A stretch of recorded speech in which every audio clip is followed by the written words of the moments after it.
नरंचैव नरोत्तमं देवीं सरस्वतीं चैव ततो जयमुदीरयेत। केवळ भारताच्याच नाही तर जगातल्या आजवरच्या सगळ्यात मोठ्या साहित्यकृतीच्या संदर्भात म्हणजे महाभारताच्या संदर्भात भांडारकर संस्थेने केलेलं काम हे सर्वश्रुतच आहे। परंतु ते काम आपल्या मातृभाषेमध्ये लोकांपर्यंत पोचावं या हेतूने डॉक्टर अनंत लाभसेटवार आणि डॉक्टर लता लाभसेटवार यांच्या लाभसेटवार फाउंडेशननी 2 वर्षापूर्वी महाभारताच्या व्याख्यानमालांच्या संदर्भातली योजना ही संस्थेपुढे मांडली आणि त्यासाठी आवश्यक ती आर्थिक तरतूदही त्यांनी संस्थेकडे केली। गेल्या वर्षी या व्याख्यानमालेमध्ये डॉक्टर अरुणा ढेरे यांची 3 व्याख्यानं ही झाली होती आणि ती आपल्या स्मरणात असतीलच। यावर्षी हे या व्याख्यानमालेचं दुसरं पुष्प आजपासून 2 दिवस म्हणजे उद्यापर्यंत गुंफलं जाणार आहे। व्याख्यानमालेचे प्रवर्तक डॉक्टर अनंत लाभसेटवार आणि लता लाभसेटवार हे इथं उपस्थित आहेत आणि लाभसेटवार फाउंडेशन हे विज्ञानाच्या तंत्रज्ञानाच्या क्षेत्रातल्या आणि संशोधनाच्या कार्यासाठी नियमितपणे सहाय्य हे करत असतं। सामाजिक कार्यासाठी त्यांच्याकडून पुरस्कार दिले जात असतात आणि विशेषतः आरोग्यविषयक संशोधन हा त्यांच्या खास आवडीचा आणि निवडीचा असा विषय आहे। डॉक्टर लाभसेटवार दाम्पत्याचं मी इथं स्वागत करतो आणि त्यांना आपल्या सर्वांच्या प्रेमादाराचं प्रतीक म्हणून पुष्पगुच्छ देतो।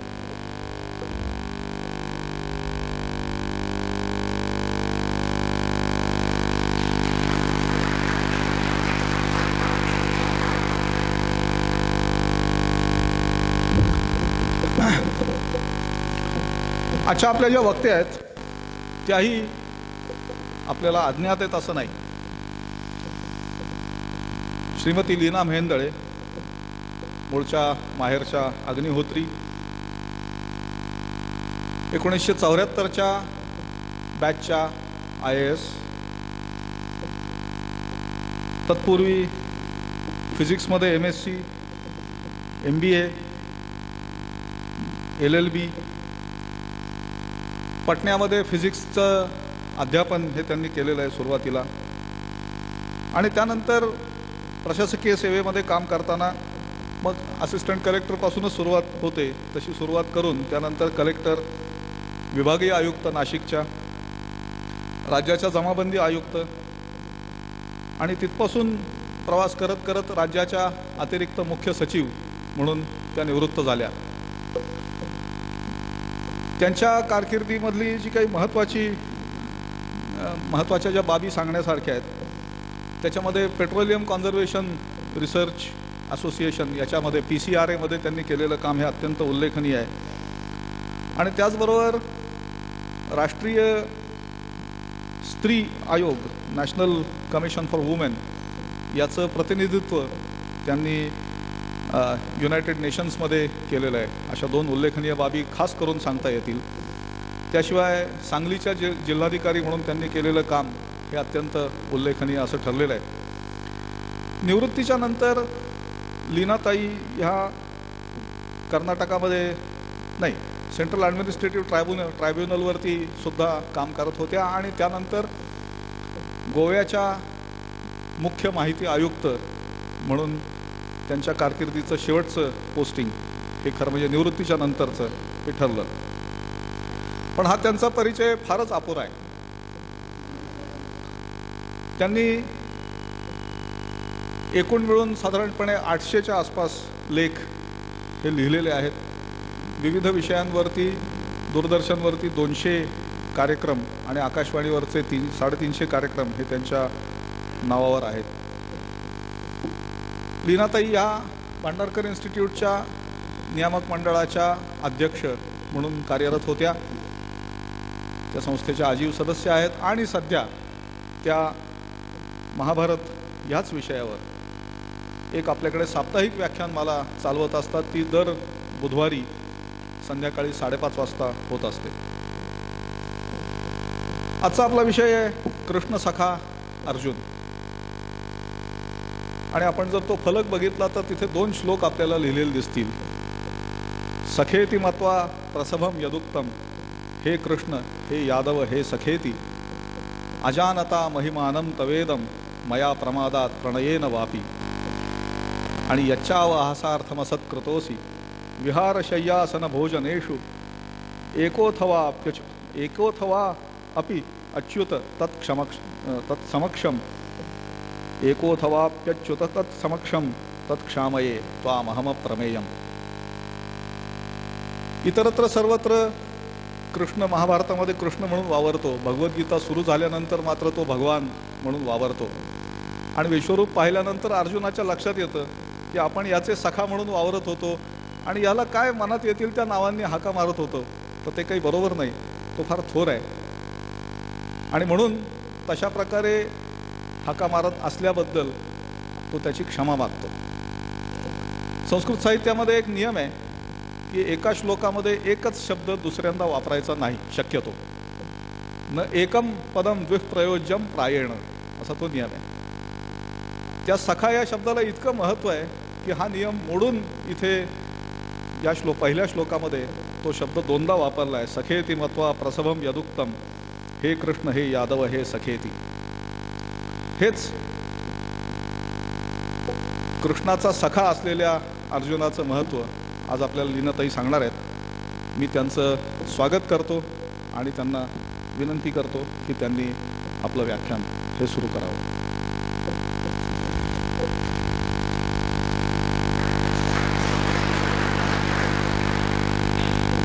लीनाताई मेहते.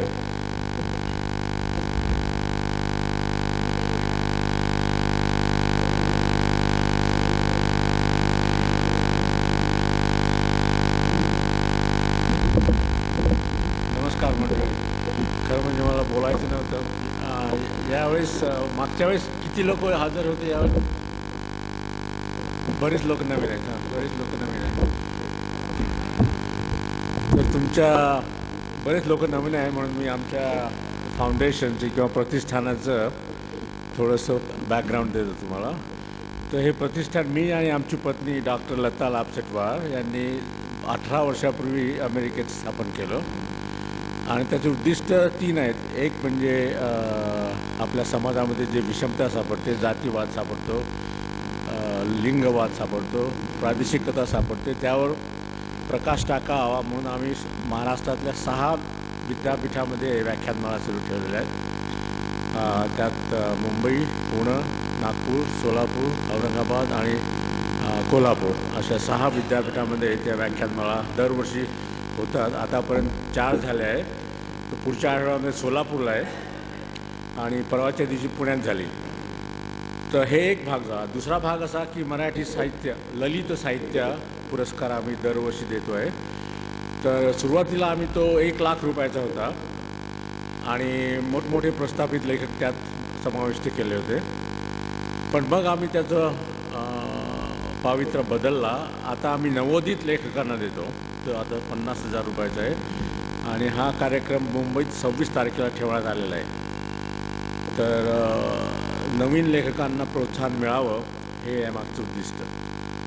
तिसरं उद्दिष्ट आमच्या फाउंडेशन जे आहे ते हे की आपल्या देशाची लोकसंख्या मोठ्या दराने वाढत आहे. म्हणजे पुढील 4 ते 5 वर्षात आपण चायनाच्या पुढे जाणार. तर लोकसंख्या जोपर्यंत आटोक्यात येत नाही तोपर्यंत देशाची प्रगती होऊ शकणार नाही. म्हणून आम्ही 1 लाख रुपयाचे पुरस्कार दरवर्षी गेल्या 17 वर्ष ज्या शास्त्रज्ञांनी भारतामध्ये सर्वोत्कृष्ट संशोधन केलं जननशास्त्रामध्ये, म्हणजे नवीन संतती नियमनाची मेथड जी सुरू करेल त्याला आम्ही 1 लाख रुपयाचं पारितोषिक गेल्या 17 वर्षी सातत्याने देत आहे. तर यावर्षीचा प्रोग्राम आहे हैदराबाद, फेब्रुवारी 23, 24 आणि 25. आणि तो आम्ही दरवर्षी Indian society for the study of reproduction and fertility म्हणून जी शिखरस्थ भारताची संस्था आहे त्याच्या समन्वयाने आम्ही देतो. तर हे 3 उद्दिष्ट झालं. चौथं उद्दिष्ट आता म्हणजे ही भांडारकरची व्याख्यानमाला जी सुरू आम्ही केली की याचं कारण असं की आम्हाला महाभारतामध्ये फार रस आहे. माझ्या मते महाभारत हे जगातलं सर्वोत्कृष्ट ग्रंथ आहे, त्याच्यापुढे कुठलाच ग्रंथ नाही. तर अमेरिकेमध्ये एक हर्षबोध आश्रम म्हणून आहे, तर ते चालवतात. श्वेतवर्णीय माणूस आहे, ते चालवतात. तर गेल्या 10-15 वर्षापासून ते चालवत आहेत आणि त्यांचं संस्कृतचं ज्ञान अफाट आहे. वेदांत त्यांना येतो, महाभारत, गीता. तर गेली 5 वर्षे ते गीतेवर बोलले आणि मागच्या वर्षी त्यांनी महाभारतावर प्रवचन करण्यास सुरुवात केली. तर ते सुरुवात त्याची प्रस्तावना देताना ते म्हणाले की जगामध्ये 3 प्रमाणित महाभारताचे ग्रंथ आहेत, त्यातला एक म्हणजे भांडारकर इन्स्टिट्यूट. तर त्यावेळेस मला लक्षात आलं की हे म्हटलं आपल्या अंगणामध्येच आहे, जे काही आपण करायला पाहिजे की महाभारताची मूल्य सर्वसामान्यापर्यंत पोहोचावीत. म्हणून जर आपण काही करू शकलो तर फार चांगलं होईल. म्हणून मी मागच्या वर्षी 2 वर्षापूर्वीची गोष्ट आहे, आलो आणि भाऊलकरांना भेटलो, बापटांना भेटलो आणि ही व्याख्यानाला सुरुवात केली. मागच्या वर्षीचं पहिलं पुष्प होतं, यावर्षीचं दुसरं आहे आणि लोकप्रियता बघता ते यशस्वी झालं असं मला वाटतं. तर हेच आमचं थोडक्यात सांगायचं आहे. थँक्यू.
आपल्या पद्धतीप्रमाणे आपण पहिल्यांदा नमस्कारांनी सुरुवात करू.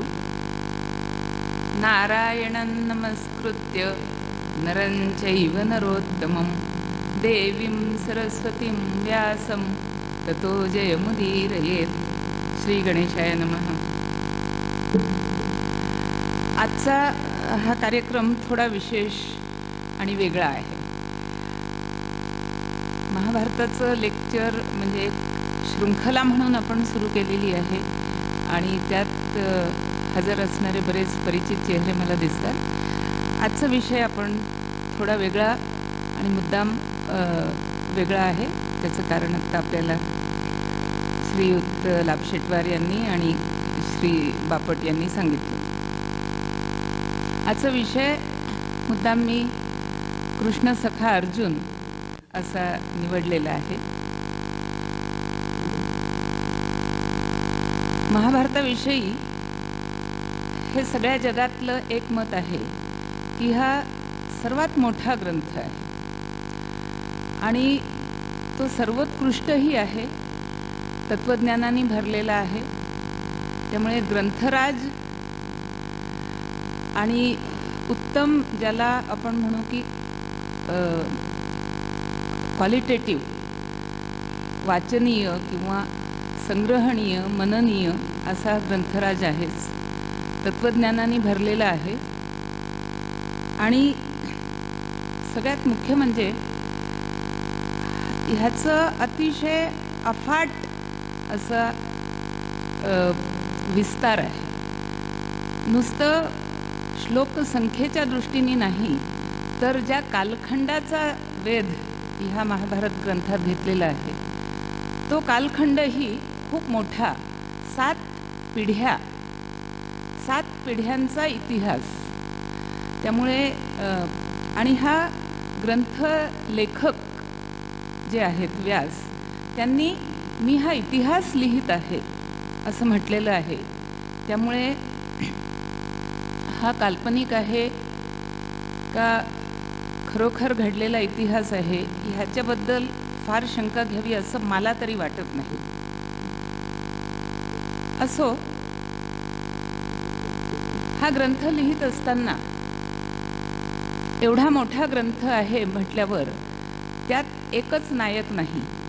ह्या ग्रंथात अनेक नायक आहेत आणि त्या प्रत्येकाचं चरित्र, नायिका पण आहेत आणि त्या प्रत्येकाचं चरित्र जर आपण उलगडून बघायचा प्रयत्न केला तर आपल्याला त्याच्यामध्ये खरोखरी नायकाचे गुण हे दिसतात. त्याचप्रमाणे ह्या ग्रंथामध्ये कित्येक खलनायकही आहेत आणि त्यांचे दुर्गुणही आपल्याला दिसतात. पण गंमत अशी की ग्रंथाचे जे रचयिता आहेत तेच मुळात सांगतात की माणूस म्हटला की तो गुण आणि दुर्गुण दोघांचा समावेश त्या माणसामध्ये असतो आणि म्हणून जगात असा कोणताही माणूस असू शकत नाही जो संपूर्णपणे सद्गुणांनीच भरलेला आहे आणि असा कोणताही माणूस असू शकत नाही जो संपूर्णपणे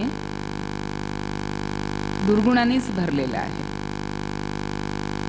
महाभारतात एका ठिकाणी असा प्रसंग आहे, म्हणजे तो जे प्रामाणिक ग्रंथ आहेत त्यात सांगितलेला नाही, परंतु महाभारताच्या ज्या बऱ्याच इतर काही कथानकं महाभारताच्या बाहेरही जी काही प्रसृत आहेत त्यामध्ये असा एक उल्लेख येतो की एकेकाळी व्यास ऋषी यांनी दुर्योधनाला सांगितलं की तू असा एक माणूस मला शोधून सांग की जो संपूर्णपणे सद्गुणी असेल, आणि युधिष्ठिराला सांगितलं की तू मला असा एक माणूस शोधून दाखव जो संपूर्णपणे दुर्गुणी असेल. तेव्हा दुर्योधन त्यांच्याकडे गेला आणि त्यांना सांगितलं की गुरुदेव, मला असा कोणीही माणूस सापडलेला नाही जो संपूर्णपणे सद्गुणी असेल. तेव्हा व्यासांनी विचारलं, का रे बाबा, धर्मराज युधिष्ठिर हे तुझ्या समोर ठळक उदाहरण आहे, तो सद्गुणांची खाण आहे. तेव्हा दुर्योधनाने सांगितलं की नाही, परंतु त्याच्यामध्ये दुर्गुणही आहेत, तेही मला दिसतात. त्यामुळे तुम्ही सांगितलेल्या तुम्ही जी एक व्याख्या सांगितली त्या व्याख्येवर युधिष्ठिर हा पूर्णपणे बसत नाही.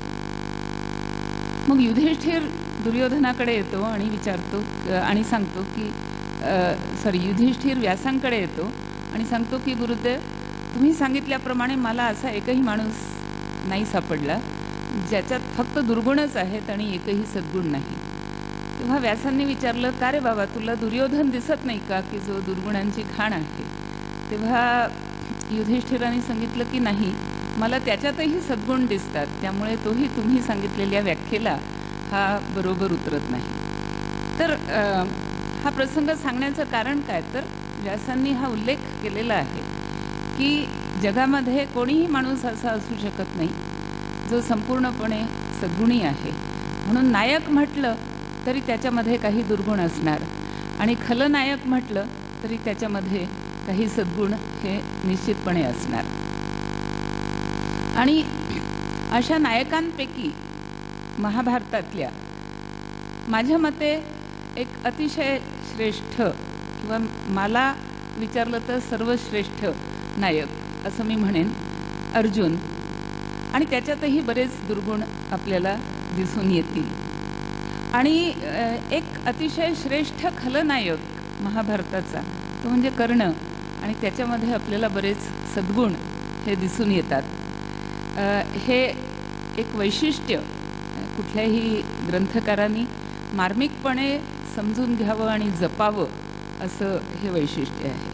नाहीतर आपल्याकडे एक अशी पद्धत होऊन जाते की एखादा सद्गुणी पुरुष म्हटला की मग त्याला सगळेच सद्गुण चिकटवत जायचं आणि त्याच्या दुर्गुणांची दखल घ्यायची नाही, किंवा एखादा दुर्गुणी व्यक्ती म्हटला की त्याच्या कुठल्याही सद्गुणासाठी सुद्धा ॲप्रिसिएशन करायचं नाही. ही प्रवृत्ती असू नये असं व्यास आपल्याला बजावून सांगतात. अर्जुनाचं वर्णन हे आपल्याला कित्येक तऱ्हेने करता येऊ शकतं. तो महाधनुर्धर होता, जगातला त्याच्या काळातला कदाचित सर्वात श्रेष्ठ धनुर्धर, धैर्यवान होता, वीर योद्धा होता, अतिशय हुशार असा होता. असे त्याचे इतर बरेच सद्गुण हे आपण जरी लक्षात घेतले तरी मला असं वाटतं की त्याची मला वाटलेली सगळ्यात मोठी ओळख ही कृष्णाचा सखा हीच आहे. आणि कृष्णाकडे जरी बघितलं तरी महाभारत ग्रंथात किंवा भागवत पुराणामध्ये सुद्धा कृष्णाची इतर कित्येक कृष्णाच्या ओळखी किंवा त्याची वैशिष्ट्य, त्याचे गुण हे जरी सांगितलेले असले तरी मला असं वाटतं की कृष्णाला सुद्धा अर्जुन सखा हेच विशेषण सगळ्यात अधिक माझ्या दृष्टीने चपखल हे ठरतं. तर कृष्ण सखा अर्जुन आणि अर्जुन सखा कृष्ण ह्या विषयाकडे वळण्याच्या अगोदर थोडक्यात आपण महाभारताचे पूर्ण जी कथानक आहे त्याचा आपण थोडक्यात आढावा घ्यावा असं मला वाटतं. महाभारताची सुरुवात अगदी शंतनू वगैरेपासून मी करणार नाही, परंतु पांडू हा राजा हस्तिनापूरचा आणि तो त्याच्या शौर्याने किंवा त्याच्या सामर्थ्याने किंवा त्याच्या अंगात असलेल्या एका राजाच्या योग्यतेच्या गुणांमुळे तो एक अतिशय लोकप्रिय असा राजा असतो. परंतु ऋषीच्या शापामुळे त्याला त्याचं राज्य त्याग करावा असं वाटू लागतं आणि त्याला संतती अजून झालेली नाही अशा काळातच त्याला ऋषींचा शाप मिळतो आणि तू मैथुनात जाण्याचा प्रयत्न केलास तर तुझा मृत्यू ओढवेल असा तो शाप असतो. त्यामुळे आपल्याला पुत्रप्राप्ती होऊ शकत नाही, संतती प्राप्ती होऊ शकत नाही.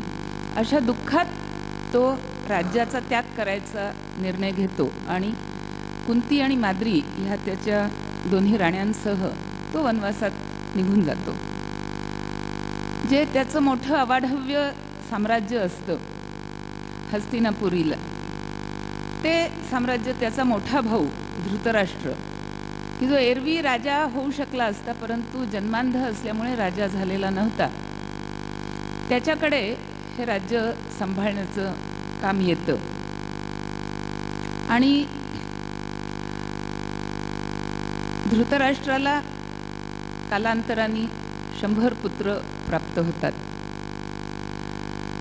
त्यावेळेला गांधारीच्या गरोदरपणाची कथा वार्ता ऐकल्यानंतर पांडू हा विचारात पडतो आणि तो कुंती आणि माद्री असा विचार करतात की आपल्याला सुद्धा खरं तर संतती व्हायला पाहिजे आणि गांधारीला दिवस आहेत म्हटल्यावर तिचा मुलगा हा मोठा वयाने मोठा असेल आणि तो राज्यावर बसेल, पण खरं तर हे राज्य आपलं होतं असा एक छोटासा किंतु त्यांच्या मनात येतो आणि मग नियोग पद्धतीने पांडू हा पुत्रप्राप्ती करून घ्यावी यासाठी कुंतीला तो तयार करतो.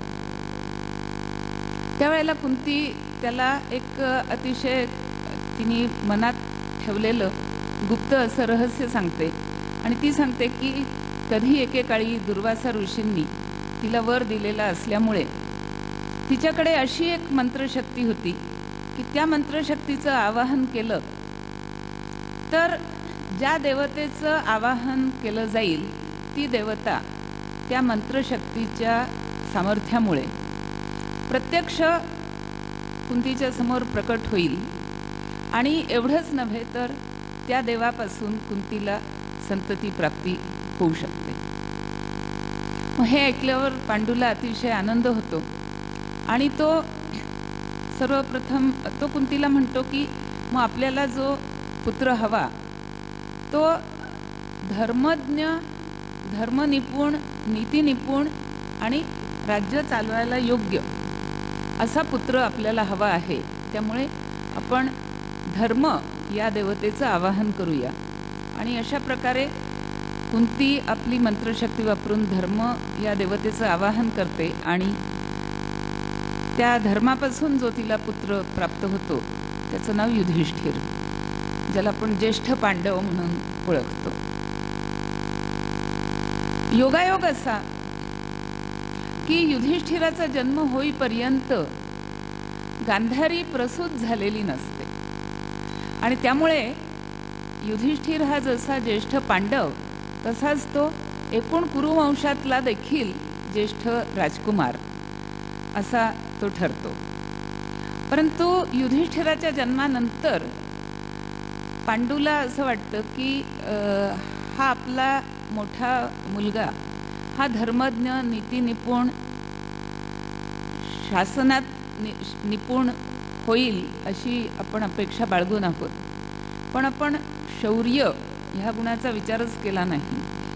तेव्हा आपल्याला एक शक्तिमान असा पुत्र हवा आणि म्हणून तो कुंतीला पुन्हा तयार करतो. आणि यावेळेला कुंती हे वायुदेवतेचं आवाहन करते आणि वायूपासून तिला दुसरा पुत्र प्राप्त होतो, त्याचं नाव भीम. आणि तो अतिशय महाशक्तिशाली म्हणून महाभारतात तो जागोजागी आपल्याला दिसून येतो. यानंतर पांडूला अजून असं वाटतं की धर्मज्ञता आहे, शौर्य आहे, शक्ती आहे, पण तरी कुठेतरी काहीतरी कमी पडतंय असं त्याला वाटू लागतं. आणि तो विचार करतो आणि तो म्हणतो की देवांचा राजा इंद्र तर खरं तर आपण पहिल्यांदाच विचार करून इंद्रालाच आवाहन करायचं योग्य झालं असतं. परंतु ठीक आहे, आपण इंद्राला नाही आवाहन केलेलं तेव्हा, तर आता आपण इंद्राला आवाहन करूया. आणि अशा तऱ्हेने कुंतीला तिसरा पुत्र प्राप्त होतो, तो अर्जुन. यानंतर पांडू हा कुंतीला विनंती करतो की माद्री ही सुद्धा माझी राणी आहे आणि जसे तुला 3 पुत्र प्राप्त झालेले आहेत तसं माद्रीलाही पुत्र किंवा संतती व्हावी अशी माझी इच्छा आहे. तेव्हा ह्याचा मान राखून कुंती तिच्याकडलं मंत्र सामर्थ्य हे माद्रीला शिकवते आणि माद्रीला सांगते की ह्याचा तू एकदाच वापर कर. पण माद्रीसुद्धा बराच विचार करते आणि अश्विनी कुमार हे जे जुळी भावंड एक देव एक देवता म्हणून प्रसिद्ध आहेत त्यांना आवाहन करते, जेणेकरून तिला देखील जुळी मुलं होतात. ती मुलं म्हणजे नकुल आणि सहदेव. मध्यंतरीच्या काळात गांधारी प्रसूत का होत नव्हती तर ते तिला लक्षात येईना. आणि इकडे कुंतीला तर युधिष्ठिर झालेला आहे ही वार्ता कानावर आलेली आहे. त्यामुळे थोडंसं धैर्य संपून असं आपण म्हणू, गांधारी ही आपला गर्भ लवकर प्रसूत व्हावा यासाठी प्रयत्न करते आणि थोडंसं दगडांनी किंवा जोर देऊन गर्भ बाहेर निघेल अशा प्रकारे ती प्रयत्न करते. तेव्हा तिच्या लक्षात येतं की जो गर्भ बाहेर निघालेला आहे तो अपूर्ण किंवा पूर्ण वाढ न झालेला असा गर्भ आहे. आणि आता ह्याचं काय करावं अशा विवंचनेत ती असतानाच व्यास तिथे येतात आणि व्यास तिला सांगतात की तू काळजी करू नकोस, खरं तर तुला 100 मुलं ही होतील असं महादेवाचं तुला वर होता. आणि तुला कदाचित असं वाटलं असेल की ती एका पाठोपाठ एक होतील, परंतु महादेवाची करणी अशी की सगळ्या एकच गर्भातून ही सगळी मुलं एकत्र जन्माला यावीत अशी महादेवाची इच्छा दिसते. तेव्हा हा जो गर्भ आहे ह्याला मी वाचवतो आणि असं म्हणून व्यास तुपानी भरलेल्या घड्यांमध्ये त्या गर्भाचे 100 तुकडे करून ते ठेवतात आणि त्याला योग्य ती जी काही औषधी त्याच्यामध्ये घालायच्या त्या सगळ्या औषधी वगैरे घालून ते गर्भ जिवंत राहतील, इतकंच नव्हे त्यांची योग्य ती वाढ होईल अशा तऱ्हेने प्रयत्न करतात. आणि त्याप्रमाणे गांधारीला 100 मुलं आणि शिवाय एक मुलगी अशी 101 अपत्य गांधारीला होतात. आणि त्यामधला जो सर्वात ज्येष्ठ दुर्योधन हा आणि भीम हे समकालीन असतात. म्हणजे भीम आणि दुर्योधन हे एका वयाचे, परंतु युधिष्ठिर मात्र दोघांपेक्षा मोठा, असं हे एकूण त्या वंशामधले जे राजकुमार 105 त्यांचा जर का आपण विचार केला तर दुर्योधन मोठा नाही हे एक शल्य गांधारी आणि धृतराष्ट्र यांच्या मनामध्ये कायम राहतं. आणि एका परीने बघितलं तर संपूर्ण महाभारतही त्या कारणामुळे घडतं असं आपल्याला पुढे दिसून येईल. मुलं झाली आणि पांडूला असं वाटायला लागलं की आपण वनवासात राहतो आणि मुलं नुसती होणं हे पुरेसं नाही, आपली मुलं ही शस्त्रसंपन्न आणि शास्त्रसंपन्न अशी दोन्ही झाली पाहिजेत. आणि म्हणून पांडू त्यांच्या योग्य त्या शिक्षणाची व्यवस्था करतो. त्यांना युद्धाचं शिक्षण मिळेल, शस्त्रांचं शिक्षण मिळेल याचीही व्यवस्था करतो आणि त्यांना वेदांचं आणि इतर धर्मग्रंथांचं शिक्षण मिळेल याचीही व्यवस्था करतो. आपण महाभारताचं वाचन केल्यावर लक्षात येतं की ही जशी काळजी पांडूंनी घेतली तशा पद्धतीची काळजी ही धृतराष्ट्राने घेतलेली नव्हती.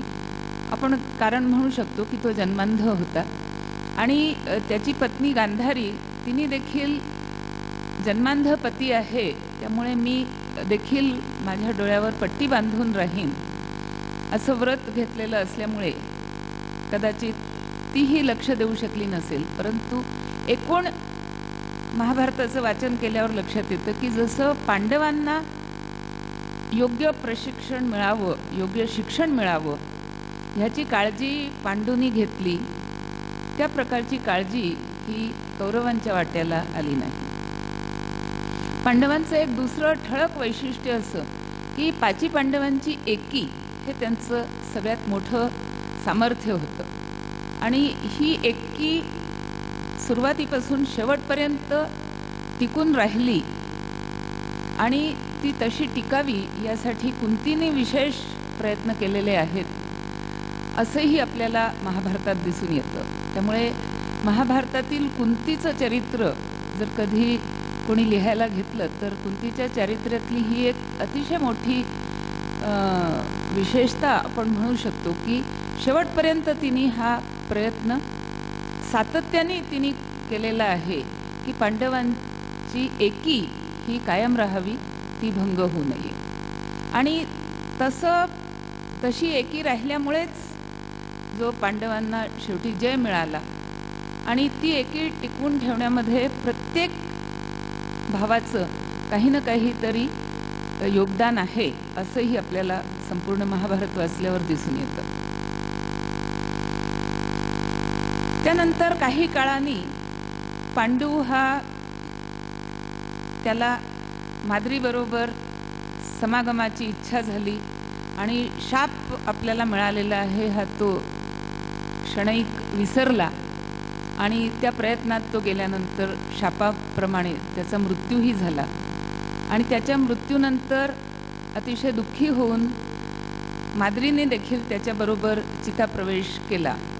तर ते करत असताना कुंती आणि माद्रीचा संवाद आहे की ज्या संवादामध्ये कुंती देखील विचार करत असते आणि बोलून दाखवते की मी पतीच्या चितेबरोबर मी सहगमन करीन.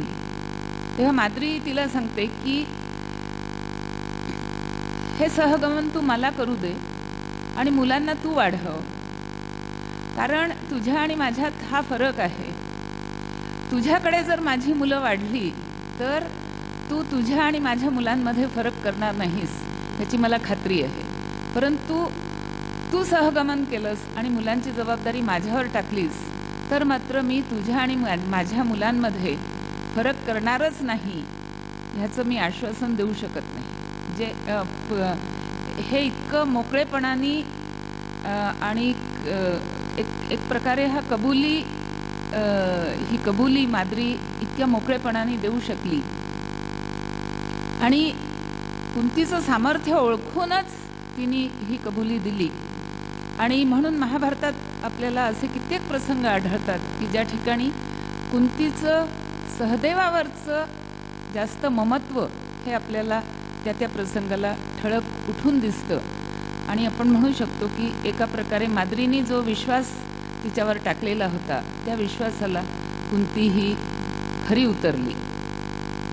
परंतु पांडू आणि माद्री ह्या दोघांच्या मृत्यूनंतर मात्र ज्या वनात ही सगळी मंडळी राहत होती त्या वनातल्या सगळ्या वनवासी मंडळींनी असं ठरवलं की आता इथून पुढे कुंती आणि तिची 5ही मुलं यांना हस्तिनापूरला नेऊन त्यांना तिथल्या राजाकडे सोपवणं आणि त्यांना त्यांचं राज्यपद मिळू देणं हेच जास्ती योग्य ठरेल. त्यांनी इथे वनवासात इतपर राहू नये. आणि अशा तऱ्हेने ते सगळे ऋषीगण मिळून कुंती आणि 5ही पांडवांसकट हस्तिनापूरला आले. आणि तिथे भीष्म हा त्यावेळेला म्हणजे जरी धृतराष्ट्र हा राज्यकारभाराचा वारस आपण म्हणू शकतो किंवा त्याच्या नावाने जरी राज्यकारभार होत होता तरी देखील प्रत्यक्ष कारभार बघण्याचं काम हे भीष्मच करत असत. आणि भीष्म ही म्हणजे तोपर्यंत भीष्म हे पितामह म्हणूनच ओळखले जात होते. कारण भीष्म आणि धृतराष्ट्र यांच्या वयातला जरी आपण फरक बघितला तरी जवळजवळ 2 पिढ्यांचा फरक आपल्याला भीष्म आणि धृतराष्ट्राच्या वयामध्ये दिसून येतो. जरी नातेसंबंधाप्रमाणे भीष्म हे काका होते धृतराष्ट्राचे, म्हणजे धृतराष्ट्राचे वडील विचित्रवीर्य ह्यांचा मोठा भाऊ भीष्म. परंतु भीष्म आणि विचित्रवीर्य ह्यांच्या वयामध्येच पुष्कळ अंतर आहे. हे आपण जेव्हा लक्षात घेतो तेव्हा धृतराष्ट्र हा जवळजवळ त्यांच्या पौत्राचा किंवा ग्रँडसन आपण ज्याला म्हणू, नातवाच्या वयाचा आणि अशा तऱ्हेचं राज्य सांभाळत असताना भीष्म सांभाळत असताना एकीकडे ही 100 मुलं कौरवांची आणि त्यातच कुंती आणि 5ही पांडव हे देखील येतात.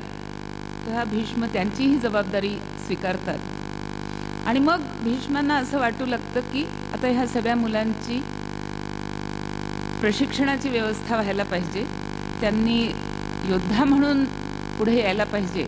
म्हणून अगोदर कृपाचार्य आणि नंतर द्रोणाचार्य अशा 2 गुरूंची व्यवस्था हे भीष्म करतात.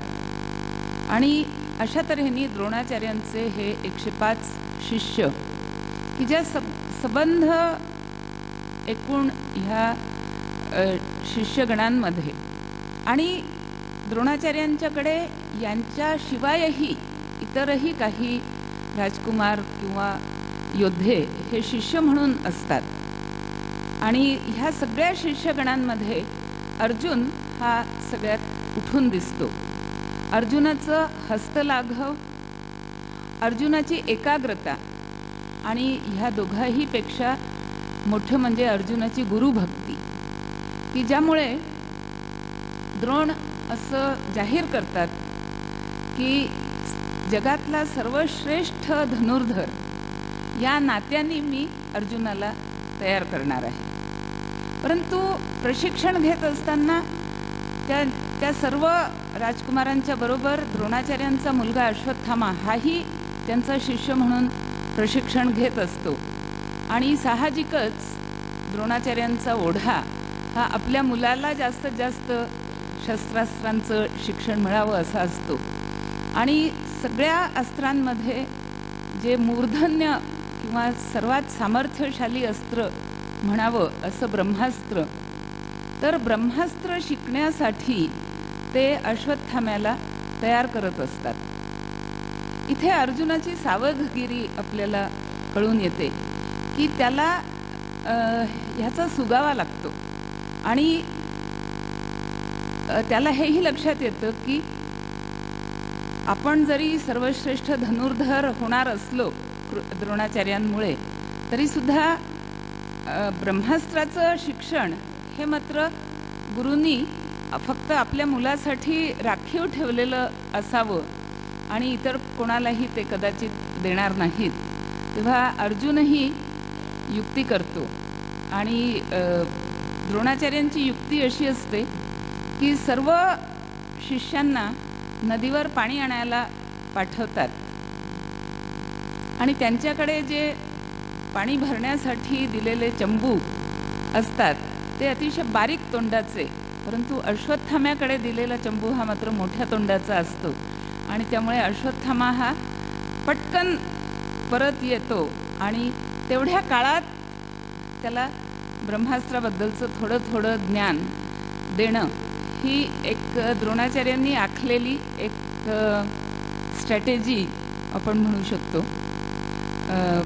परंतु ही जेव्हा अर्जुनाच्या लक्षात येते तेव्हा द्रोणांनीच आधी कधी शिकवलेलं वारुणास्त्र याचा तो वापर करतो आणि आपला चंबूही अश्वत्थाम्या इतकाच पटकन वेगाने भरेल आणि आपणही अश्वत्थाम्याच्याही पुढे पळत द्रोणाचार्यांपर्यंत जाऊ आणि मग जे काही ब्रह्मास्त्राचं शिक्षण दिलं जात असेल ते आपल्यालाही मिळेल, अशा सावधगिरीने अर्जुन वागतो. आणि त्यामुळे द्रोणाचार्य देखील एका बाजूला प्रसन्नही होतात, एका बाजूला त्यांचं दुसरं काही त्यांच्याकडे पर्याय उरत नाही असं आपण म्हणू.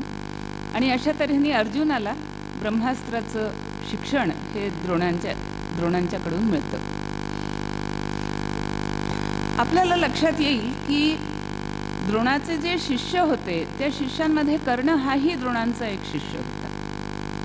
परंतु मी म्हटलं तसं अर्जुनाची जी काही गुरुभक्ती, एकाग्रता आणि हस्तलाघव ह्या त्याच्या तिन्ही गुणांमुळे अतिशय प्रसन्न होऊन मी तुला सर्वश्रेष्ठ धनुर्धर बनवीन असं द्रोणांनी सांगितल्यानंतर कर्णाला मात्र असं वाटू लागतं की मीही इतका मोठा धनुर्धर आहे, मग माझ्या बाबतीत द्रोणांनी हा भेद का करावा.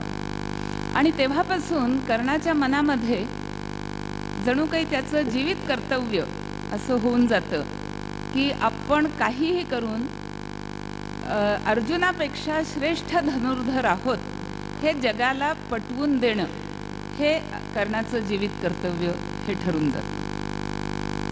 तसं बघितलं तर आपल्या सगळ्यांना कल्पना आहे की कर्ण हा देखील कुंतीचाच मुलगा आणि कुंतीचं लग्न होण्याच्या अगोदर ज्या वेळेला तिला दुर्वासा ऋषींकडून मंत्रशक्ती मिळालेली होती त्याच वेळेला ह्या मंत्रशक्तीची परीक्षा घ्यावी असं तिच्या मनात येऊन तिने सूर्याला आवाहन केलेलं होतं आणि त्यामुळे सूर्यापासून तिला कर्ण हा पुत्र प्राप्त झालेला होता.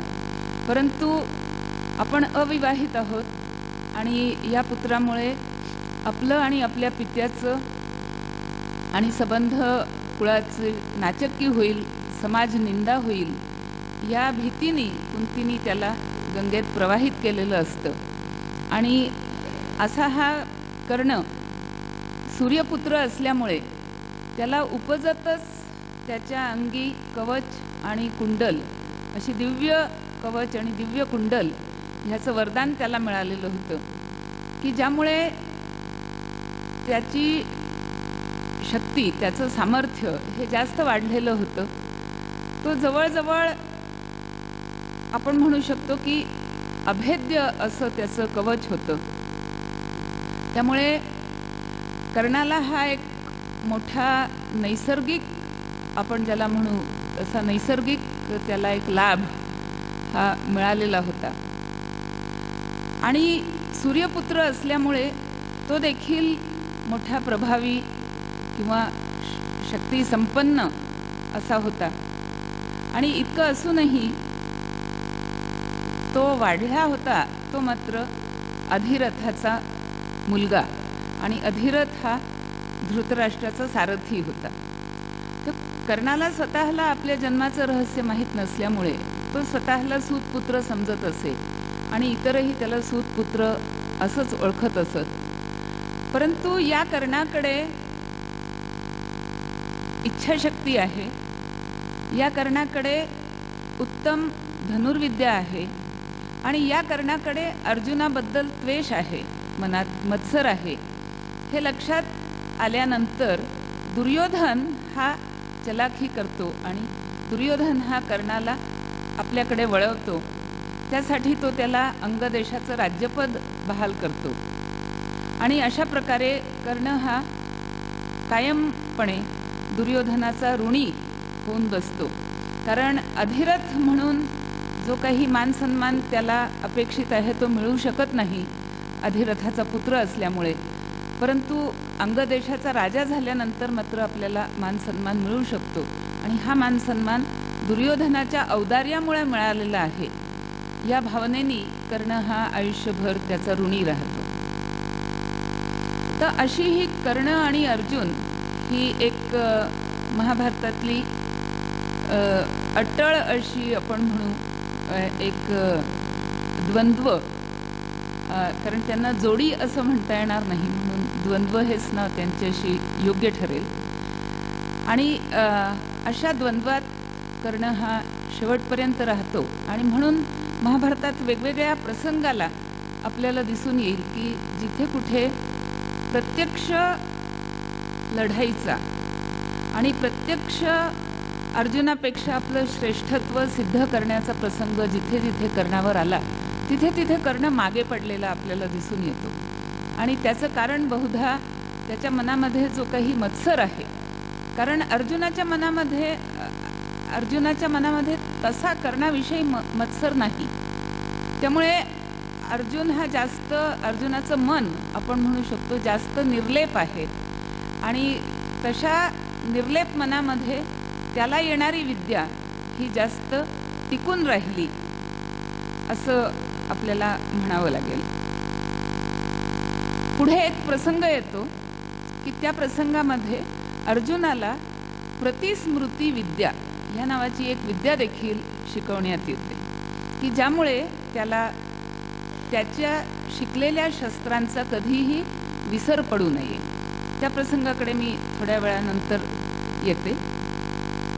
परंतु आपण हस्तिनापूरच्या प्रसंगावर आहोत की सर्व शिष्यांना गुरु द्रोण हे वेगवेगळ्या युद्धाची कला, वेगवेगळी शस्त्र हे त्यांना शिकवतात आणि ज्या वेळेला त्यांचं शिक्षण पूर्ण होतं असं भीष्माला आणि द्रोणाला दोघांना वाटतं, त्यावेळेला आता शिक्षण पूर्ण झालं असं जाहीर केल्यानंतर द्रोण ही आपली गुरुदक्षिणा काय असावी हे सांगतात आणि ती गुरुदक्षिणा असते त्यांचा बालपणीचा मित्र द्रुपद, ज्यांनी त्यांच्याबरोबरच आश्रमात राहून सर्व शस्त्रास्त्रांचं शिक्षण घेतलेलं असतं. परंतु ज्या द्रुपदांनी राजा झाल्यानंतर हे बालपणातलं सख्य विसरून द्रोणाचार्यांचा अपमान केलेला असतो आणि द्रोणाचार्यांना म्हटलेलं असतं की तू एक गरीब ब्राह्मण आणि मी एक अतिशय श्रीसंपन्न असा राजा, तेव्हा आपलं दोघांचं सख्य किंवा मैत्री होऊ शकत नाही. आणि तो अपमान हा द्रोणाचार्यांच्या मनात कायम राहिलेला असतो. तेव्हा गुरुदक्षिणा मला काय हवी तर द्रुपदाला बंदी करून त्याला माझ्यासमोर घेऊन या अशी गुरुदक्षिणा द्रोण मागतात. त्यावेळेला सुद्धा सर्वप्रथम 100 कौरव आणि त्यांच्या जोडीला कर्ण असे द्रुपदावर चाल करून जातात. परंतु द्रुपद हाही धनुर्विद्येत प्रवीण असतो. द्रोणाचार्यांच्या वडिलांकडून त्यांनीही ती धनुर्विद्या मिळवलेली असते. त्यामुळे द्रुपदाच्या पुढे कर्णाचा किंवा इतर कौरवांचा निभाव लागत नाही, त्यांना पळ काढावा लागतो. आणि अशा तऱ्हेने गुरुदक्षिणा द्यायची राहून जाते. तेव्हा द्रोणाचार्यांनी काही असा भेद केलेला नसतो की कुणी गुरुदक्षिणा द्यावी. तेव्हा पांडव म्हणतात की आता आम्ही प्रयत्न करतो. आणि अशा तऱ्हेने जेव्हा पांडव द्रुपदावर चढाई करून जातात तेव्हा अर्जुनाला मात्र द्रुपदाला बंदी करून आणण्याचं यश मिळतं. मग ह्याच्यावरून आपल्याला एक कल्पना येते की कर्णाची युद्धक्षमता आणि अर्जुनाची युद्धक्षमता याच्यामध्ये निश्चितपणे फरक आपल्याला जाणवतो. आणि अशा तऱ्हेने द्रुपदाला बंदी करून आणल्यानंतर द्रोण त्याचं अर्ध राज्य घेतात आणि सांगतात की आता तूही अर्ध्या राज्याचा स्वामी आणि मीही अर्ध्या राज्याचा स्वामी. जेवढा तू श्रीसंपन्न राजा तेवढाच मीही श्रीसंपन्न राजा. तेव्हा आता आपलं सख्य व्हायला हरकत नाही. अशा प्रकारे त्याचं थोडासा उपहास, थोडासा अपमान, थोडासा तिरस्कार असं करून द्रोण त्याला परत पाठवून देतात. तेव्हा द्रुपद अतिशय दुःखी होतो आणि तो असा विचार करतो की आपल्याला ह्या अपमानाचा आपण बदला घेणं हे गरजेचं आहे. आणि म्हणून तो विचार करतो की आपण द्रोणाचार्यांच्या अपमानाचा बदला स्वतः घेऊ शकत नाही. तेव्हा आपल्याला निदान असा एक पुत्र व्हावा की जो आपल्या अपमानाचा बदला घेऊ शकेल.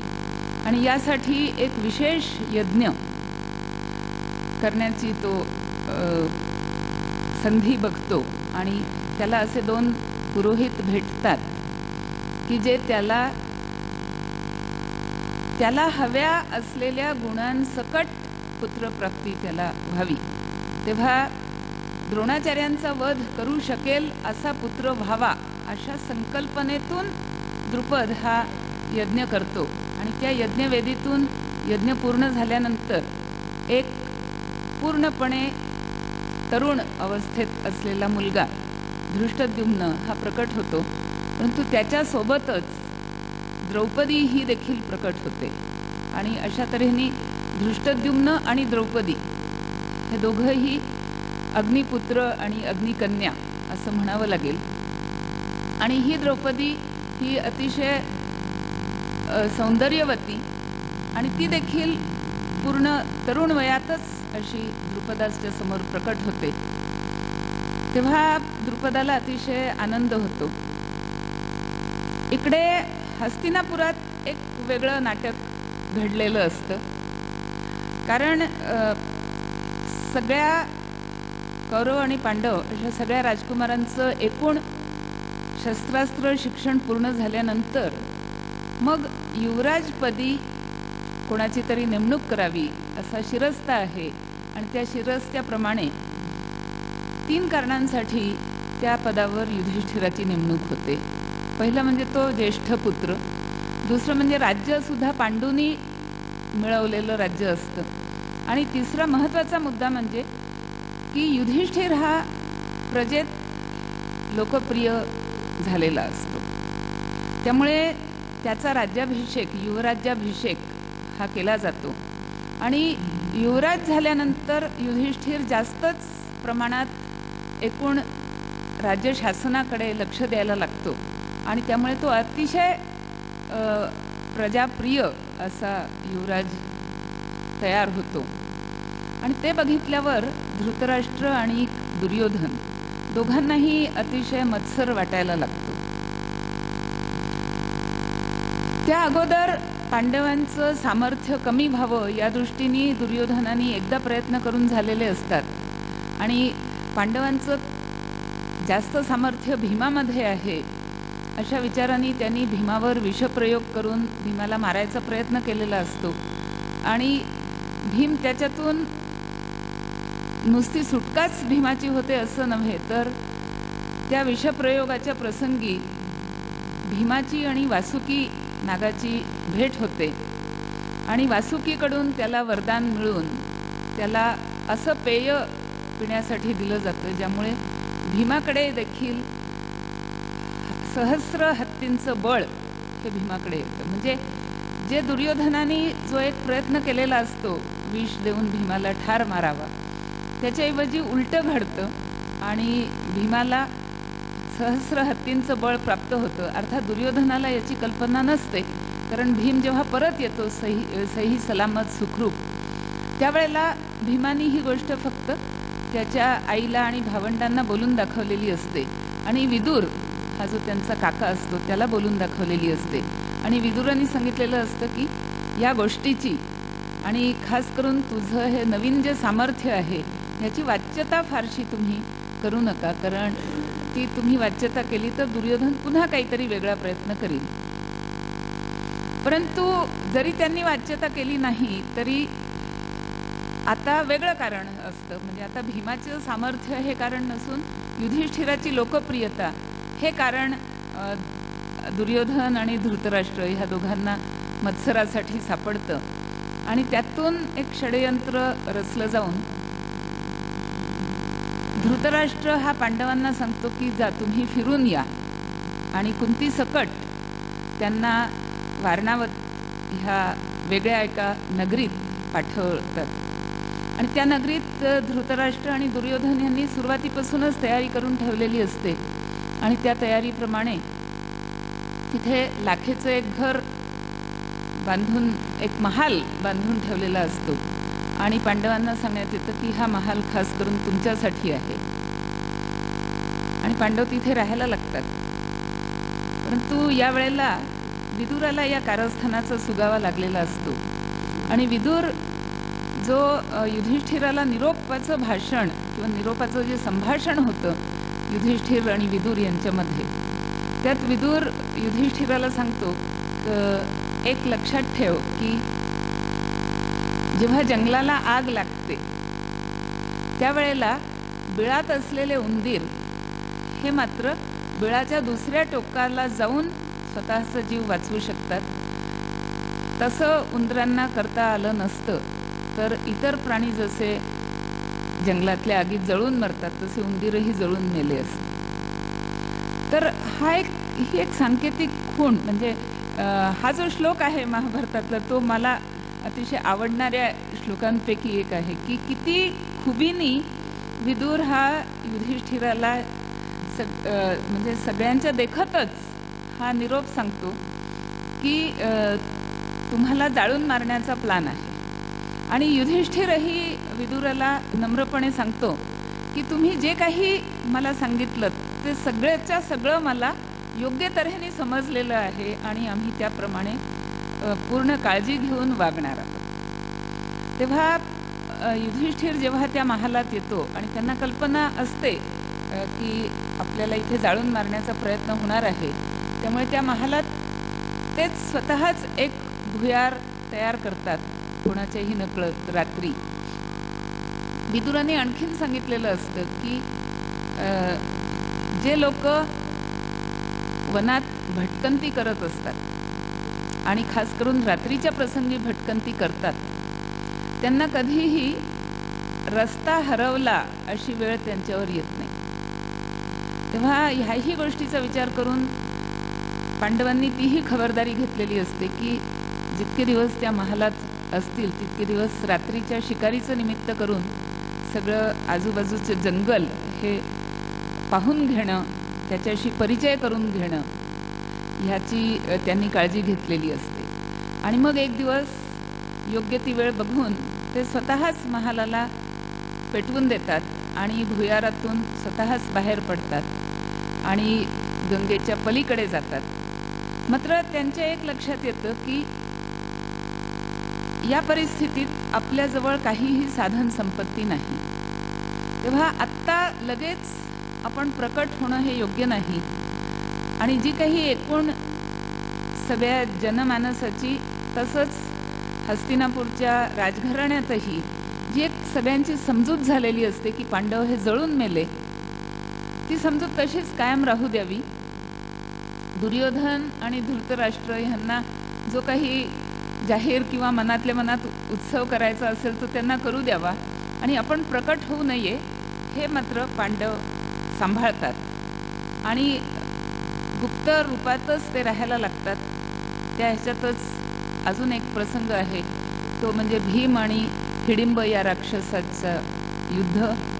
त्यात भीमाकडून हिडिंब राक्षसाचा पराभव, त्यानंतर त्याच्या बहिणीशी म्हणजे हिडिंबा या राक्षसीशी भीमाचा विवाह.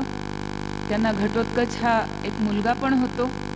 परंतु हिडिंबा आणि घटोत्कच यांना त्यांच्या राज्यात मागे ठेवून पांडव पुढे जातात आणि गुप्त रूपाने ते राहत असतानाच दुसऱ्या एका नगरीत तिथे देखील बकासूर आणि भीम ह्याचं युद्ध होऊन बकासूर ठार मारला जातो. आणि अशा प्रकारे पांडव हे आपल्या प्रकट होण्यासाठी योग्य वेळ कोणती असा विचार करत असतात. त्याच वेळेला इकडे द्रुपद जेव्हा त्याला धृष्टद्युम्न आणि द्रौपदी अशी 2 संतती प्राप्त होतात, तेव्हा धृष्टद्युम्नाचं जे काही जन्मकर्तव्य आहे ते जगजाहीरच असतं की त्याला द्रोणाचार्याच्या वधासाठीच द्रुपदानी मागून घेतलेलं आहे. परंतु द्रौपदीचं काय, तर द्रुपदाच्या मनात अशी इच्छा निर्माण होते की जो अर्जुन केवळ त्याच्या धनुर्धर असण्याच्या विद्येमुळे किंवा कौशल्यामुळे आपल्यावर विजय प्राप्त करू शकला, तो द्रौपदीला पती म्हणून मिळावा. आणि म्हणून तो एक स्वयंवराची घोषणा करतो.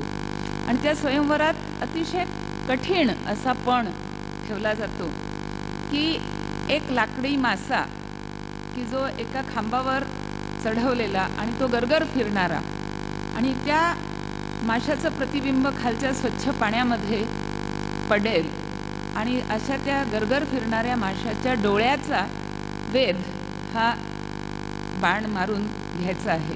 परंतु तो वेध घेताना खालच्या पाण्यातलं प्रतिबिंब बघून वेध घ्यायचा आहे, वर बघायचं नाहीये.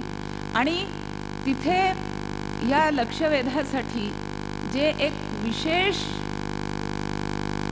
प्रकारे तयार केलेलं धनुष्य, जे अतिशय अवजड असं धनुष्य, आणि त्या धनुष्याचे 5 बाण, आणि तेवढ्या 5 बाणांमध्येच तो लक्ष्यवेध झाला पाहिजे, अशी एक अतिशय कठीण अशी स्वयंवराची शर्त द्रुपद निश्चित करतो.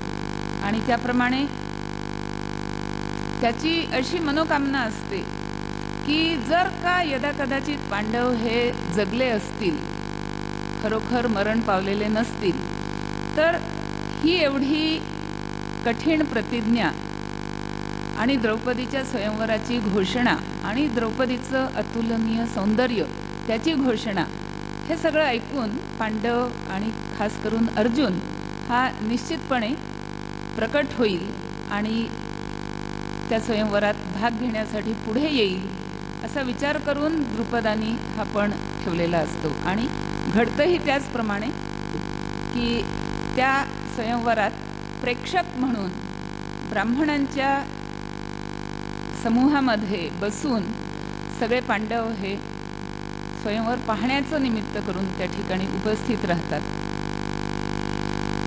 त्या स्वयंवराला येणारे एकूण 3 वीर असे असतात की ज्यांना तो लक्ष्यवेध करणं हे शक्य असतं. पहिला कर्ण.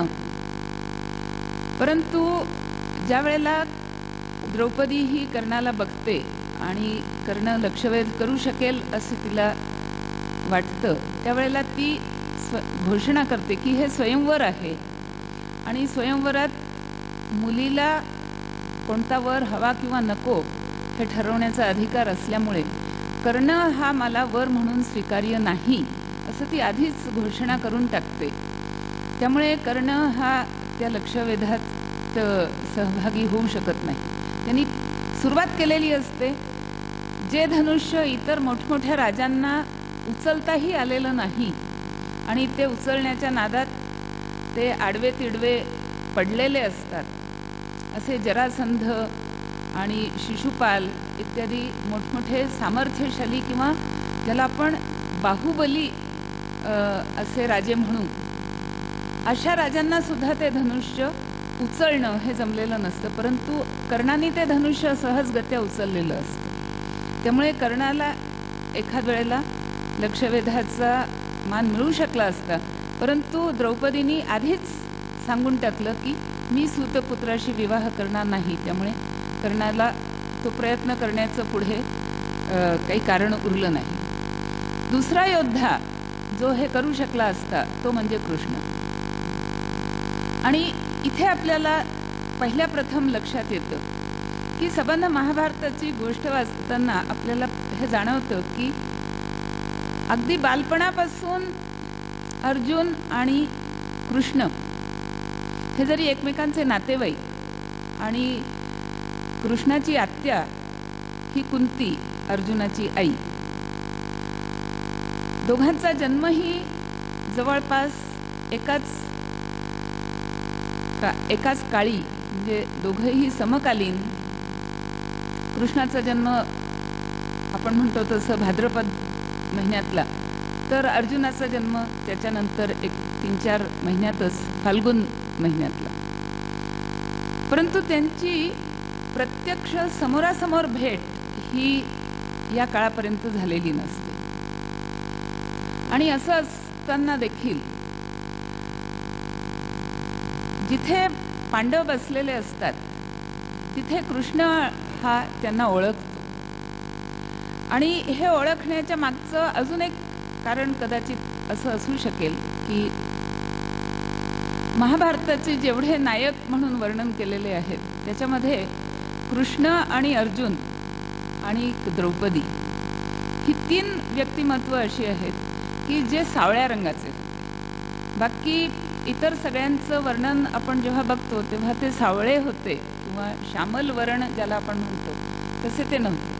पण ही 3 मंडळी मात्र श्यामल वर्णाची होती. कदाचित हे कारण असेल किंवा काहीही कारण असेल, परंतु कृष्णाने पांडवांना आणि खास करून अर्जुनाला ओळखलेलं असतं आणि ते ओळखल्यामुळे तो बलरामाला खूण करून दाखवतो की इथे पांडव आलेले आहेत. आणि म्हणून कृष्ण हा स्वतः त्या स्वयंवरात भाग घ्यायला पुढे येत नाही.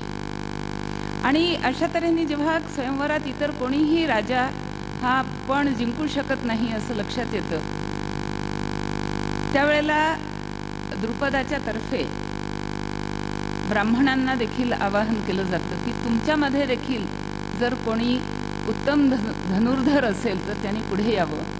आणि ते निमित्त बघून अर्जुन पुढे येतो आणि अर्जुन तो पण जिंकतो.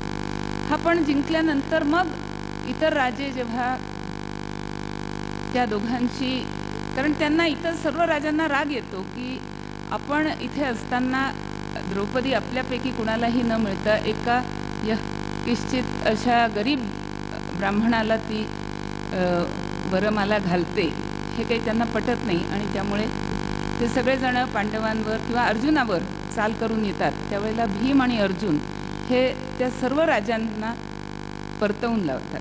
इथे पुन्हा आपल्याला दिसून येतं की कर्ण हाही त्या राजांतर्फे लढत असतो, परंतु भीम आणि अर्जुन ह्या दोघांच्या एकूण त्या प्रसंगी दाखवलेल्या शौर्यासमोर कर्णही टिकू शकत नाही. आणि अशा प्रकारे सगळे राजे परत जातात आणि कृष्ण आणि बलराम मात्र त्या वेळेला तटस्थ असतात, कारण कृष्णाने ओळखलेलं असतं. आणि त्यानंतर एक अतिशय नाट्यमय प्रसंग होऊन द्रौपदीचा विवाह हा एकट्या अर्जुनाशी न होता 5ही पांडवांशी होतो. हा विवाह अशा प्रकारे व्हावा यासाठी कुंती, कृष्ण आणि व्यास ह्या तिघांचेही प्रयत्न कामी असतात आलेले. आणि कृष्णाने त्याच्यामध्ये सल्लागाराची मोठी भूमिका निभावलेली असते. त्यामुळे ह्या विवाहाला समाज मान्यता देखील मिळते. आणि अशा प्रकारे पांडव हे अतिशय एका मोठ्या राजाचे संबंधी किंवा जावई असे झाल्यामुळे आणि त्यांना तत्काळ एक मोठी साधन संपत्ती त्यांच्या हातात लागते आणि ते पुन्हा एकदा सामर्थ्यशाली होतात हे लक्षात आल्यानंतर मग धृतराष्ट्र हा बराच विचार करतो आणि भीष्म आणि इतर सर्वांची अनुमती घेऊन तो पांडवांना सांगतो की गृहकलह होऊ नये यासाठी तुम्हाला मी वेगळं राज्य देतो. आणि असं म्हणून त्यांना खांडवप्रस्थ इथे तो युधिष्ठिराला पाठवतो की जे खांडवप्रस्थ हे त्यावेळेला वसवणं हीच एक मोठी समस्या असते. परंतु त्या प्रसंगी इंद्र स्वतः पुढाकार घेतो, विश्वकर्मा पुढाकार घेतो आणि अशा प्रकारे पांडवांसाठी खांडवप्रस्थ ही एक अतिशय सुंदर नगर हे तयार केलं जातं आणि तिथे युधिष्ठिर हा राजा म्हणून राज्य करायला सुरुवात होते. ह्या प्रसंगानंतर मग आपल्याला पांडवांचं खरं सामर्थ्य हे ठळकपणे उठून दिसायला लागतं आणि युधिष्ठिराची लोकप्रियता ही देखील वाढत जाते. याच वेळेला एक वेगळा प्रसंग असा घडतो की पाचही पांडवांची पत्नी द्रौपदी ही असल्यामुळे तिच्या कारणाने पाचही पांडवांमध्ये भेद होऊ नये यासाठी कुंतीने प्रयत्न केलेले आहेत आणि कुंतीने पाचही पांडवांशी तिचा विवाह लावून दिलेला आहे. परंतु तेवढं पुरेसं नाही असं नारदाला वाटतं आणि नारद स्वतः येऊन त्यांना उपदेश करतात आणि त्यांना तिलोत्तमा आणि सुंद उपसुंद हे कथानक सांगून नारद त्यांना एक नियम घालून देतात की तुम्ही आपापसात असा नियम करा की वर्षापैकी 2.5 महिने किंवा 1 वर्ष ही द्रौपदी एकाच भावाची पत्नी म्हणून वावरेल आणि त्यावेळेला इतर भावांनी तिच्याकडे पत्नी रूपाने पाहू नये किंवा तिच्याशी पत्नी रूपाने संबंध ठेवू नयेत. असा नियम जर का तुम्ही तंतोतंत पाळलात तरच तुमचं ऐक्य टिकून राहील. अन्यथा जसं सुंदोपसुंद हे तिलोत्तमेसाठी एक आपापसात लढून मारले गेले, एरवी कोणाकडूनही अवध्य असणारे सुंद आणि उपसुंद एकमेकांकडून मारले गेले, तसं तुमचं होऊ नये यासाठी हा नियम आहे. असा नियम घालून दिलेले पांडव आणि त्या नियमात वावरणारे पांडव असं असताना एके वेळेला अर्जुनाकडून तो नियमभंग होतो आणि त्यामुळे नारदांनी सांगितलेल्या नियमाप्रमाणे 12 वर्ष हा अर्जुन यात्रेसाठी म्हणून निघतो. मी पुढल्या 5 मिनिटात आजचं लेक्चर थांबवणार आहे, पण या निमित्ताने मला एक महत्त्वाचा मुद्दा अर्जुनाबद्दल सांगायचा आहे की संपूर्ण महाभारतात ज्यांनी सगळ्यात जास्त देशाटन केलं अशी व्यक्तिरेखा म्हणजे अर्जुन आणि अर्जुनावर देशाटनाचे प्रसंग पुष्कळ वेळा आले. अगदी पहिला प्रसंग हा लाक्षागृहातून बाहेर पडल्यानंतर, पण त्यावेळेला इतर सगळे भाऊ आणि आई हे त्याच्यासोबत होते. ज्या वेळेला नियमभंग केल्यामुळे अर्जुन बाहेर पडला त्यावेळेला मात्र तो एकटाच होता आणि त्यावेळेला त्याच्या प्रवासाचं वर्णन जे आपल्याला बघायला मिळतं त्याच्यामध्ये उत्तर दिशा, ईशान्य दिशा, अंग, कलिंग, खाली द्रविड, मलय म्हणजे आपण म्हणू शकतो की ते आत्ताचं आंध्र प्रदेश, तमिळनाड आणि कर्नाटक इतकंच नव्हे तर असं म्हणजे जर का आपण प्रवास बघितला तर उत्तरेपासून सुरुवात करून ईशान्य, मणिपूर, तिथून ओरिसा, त्याच्यानंतर द्रविड, आंध्र, द्रविड, मलय म्हणजे कर्नाटक, द्वारका, प्रभास क्षेत्र आणि परत तिथून परत खांडवप्रस्थ म्हणजे आताचं दिल्ली. म्हणजे एका प्रकारे ही भारताची भौगोलिक सीमाच जणू काही अर्जुनाने परिक्रमा केलेली आहे असं आपल्याला दिसून येतं.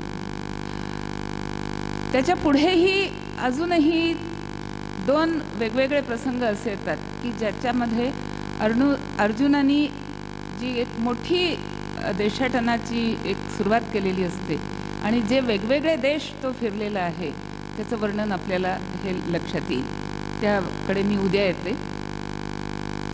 या संबंध एकूण घटनाक्रमात 2 गोष्टी महत्त्वाच्या आहेत आतापर्यंत झालेल्या घटनाक्रमात की ज्या वेळेला अर्जुन 12 वर्षाच्या वनवासासाठी बाहेर पडतो तेव्हा तो इतर 4 राजकन्यांशी विवाह करतो, आर्या, उलुपी, चित्रांगदा आणि सुभद्रा. यापैकी सुभद्रा ही कृष्णाची बहीण असते आणि कृष्णाच्या संमतीने त्यांनी सुभद्रेला पळवून नेलेलं असतं. आणि ज्या सुभद्रेचा विवाह दुर्योधनाशी करावा असं बलरामाची इच्छा असते, परंतु ती इच्छा मात्र फलद्रूप न होता कृष्ण आणि अर्जुन ह्यांच्या एकमेकात झालेल्या योजनेप्रमाणे सुभद्रेचा विवाह हा अर्जुनाशी होतो. आणि तो विवाह झाल्यानंतर त्या विवाहाच्या निमित्ताने कृष्ण हा पुन्हा एकदा खंडप्रस्थ म्हणजे इंद्रप्रस्थ, कारण इंद्राने ती नगरी वसवून दिली म्हणून त्याचं नाव इंद्रप्रस्थ झालेलं असतं. तेव्हा आणि इंद्रप्रस्थ नगरी वसवताना कृष्ण हाही तिथे सल्लागार म्हणून असतो. परंतु सुभद्रेच्या विवाह प्रसंगाने कृष्ण पुन्हा हा इंद्रप्रस्थात येतो आणि त्यावेळेला तो बराच काळ इंद्रप्रस्थात राहतो. आणि जे आपण म्हणू शकतो की कृष्ण आणि अर्जुनाची जी मैत्री दृढ झाली किंवा घट्ट झाली, त्याचं मूळ हे इंद्रप्रस्थात कृष्णाचं फार मोठ्या काळाचं वास्तव्य हे असं म्हणता येईल. की याच काळात कृष्ण आणि अर्जुन या दोघांनी मिळून खांडव वनदाह केला. आणि जे आता इथे श्लोक वाचून दाखवले,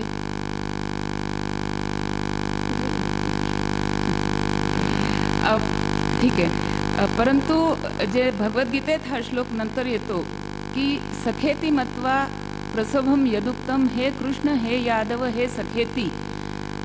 तर मी तुला हे कृष्णा वारंवार हे कृष्णा हे यादवा हे सखा असं संबोधन केलेलं आहे.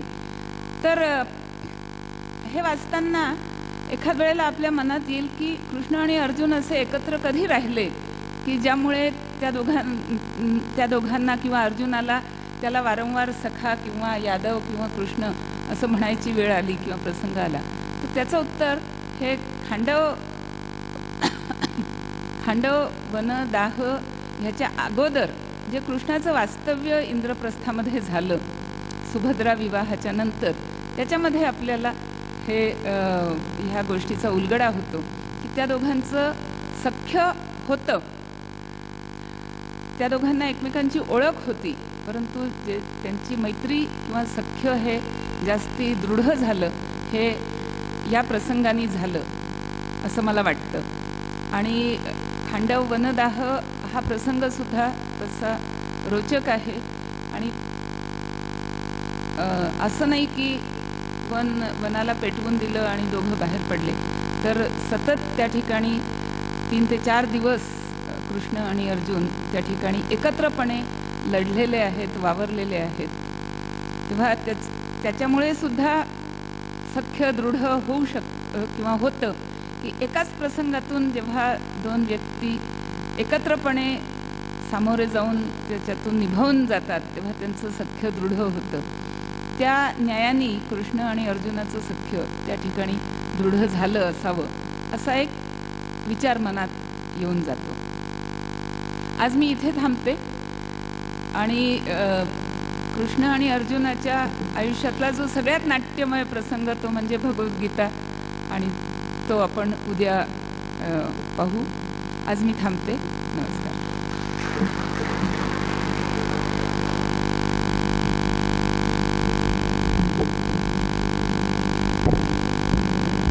धन्यवाद. व्याख्यानमालेतलं दुसरं व्याख्यान हे उद्या याच सभागृहामध्ये दुपारी 4 वाजता होईल. आणखी एका कार्यक्रमाच्या संदर्भात आपल्याला माहिती देतो आणि त्याचं निमंत्रणही देतो. ते म्हणजे भांडारकर इन्स्टिट्यूटच्या महत्त्वाच्या हस्तलिखितांचं आणि इतर काही वस्तूंचं प्रदर्शन हे शनिवार दिनांक 17 फेब्रुवारी या दिवशी सकाळी 10 ते संध्याकाळी 5 या वेळात याच सभागृहामध्ये होणार आहे. त्यालाही आपण अवश्य भेट द्यावी. आणि जुनी हस्तलिखितं पुस्तकं पोथ्या या नीट कशा ठेवता येतील या संदर्भातला एक तासाचं वर्कशॉप कार्यशाळा ही सुद्धा दुपारी 4 ते 5 या वेळेमध्ये त्याच दिवशी इथे होईल. हा कार्यक्रम विद्याप्रसारक मंडळ ठाणे यांच्या प्रयत्नाने आणि विशेषतः डॉक्टर बेडेकर यांच्या प्रयत्नाने आत्ताच्या या सभागृहाच्या बाहेरसुद्धा वेबिनारच्या स्वरूपात पाहिला जातो आहे. तेव्हा त्यांचे सगळ्यांचे याकरता आभार. आणि आपणही इतक्या मोठ्या संख्येने आज उपस्थित झालात त्याकरता आपलं ऋण व्यक्त करतो. आजचा या कार्यक्रमाचा भाग इथे संपलेला आहे. उद्या दुपारी 4 वाजता पुन्हा एकदा भेटूया. धन्यवाद.